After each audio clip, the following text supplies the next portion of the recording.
తిరుగుతూ తిరుగుతూ ఆ యొక్క మాదిరి వారి ఇంటికి చేరుకొని, అమ్మా నా యొక్క భర్త మాత్రము 12 ఏళ్ల దాకా శాపం ఇచ్చినాడు. నా కుమారుడికి తెలిపితే మాత్రము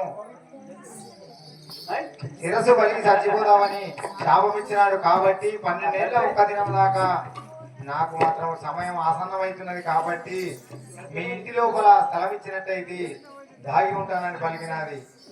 వారు మాత్రము, అమ్మా మేము మాత్రము తాటి కమ్మల గుడిసి మా ఇల్లు చూస్తే గండ్లు గండ్లు ఉన్నాయి. కాబట్టి నీవు ఎక్కడ దాగుంటావు?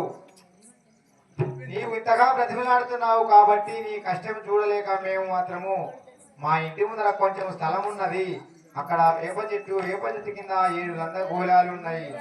నీకు ఇష్టమైతే అందులో దాగుండు తల్లి అని పలకగా,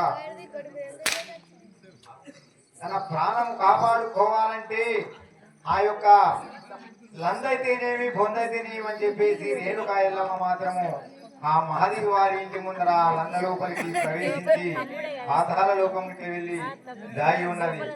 మరి ఆ యొక్క పరిసరాముడు మాత్రము చూస్తూ ఉన్నాడు. నా తల్లి మాత్రము ఎక్కడికి వెళ్ళింది అని చెప్పేసి తన యొక్క తల్లి ఆనవాళ్ళు పట్టుకుంటూ మరి మాది వారి ముందుకు వచ్చి ఏ విధంగా ముచ్చటిస్తాడో చూద్దాం. జై రేణుకా మాతాకి కొసలేశ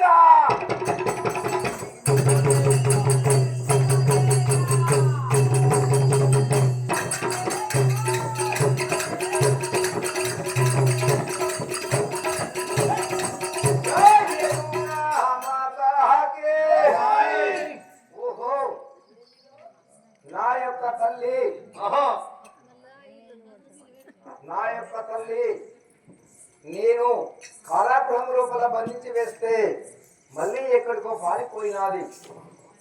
నా తల్లికి మాట ఇచ్చాను, నా చెల్లికి మాట ఇచ్చాను, నా తల్లిని తీసుకొచ్చి అప్పగిస్తానని. ఎక్కడ ఉన్నదో లేకుండా వెళ్ళేదని కదా. జై రేణుకా మాతాకి ఎటువా ఎరనాదు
తల్లి పోయిన ఆడవాళ్ళు పట్టుకొని వస్తే ఇది ఎవరు ఇంటికాల్లో దాక్కున్నట్టున్నది.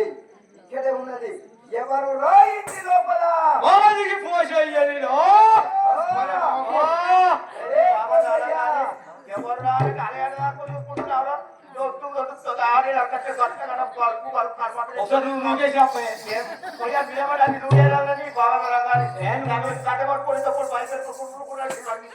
ముందు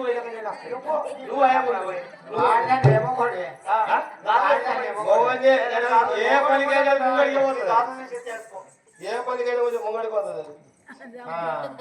తిరుగు కట్ట పడికాస్తుడు కొట్టుడు కనుక బయటపడుతున్నాడు.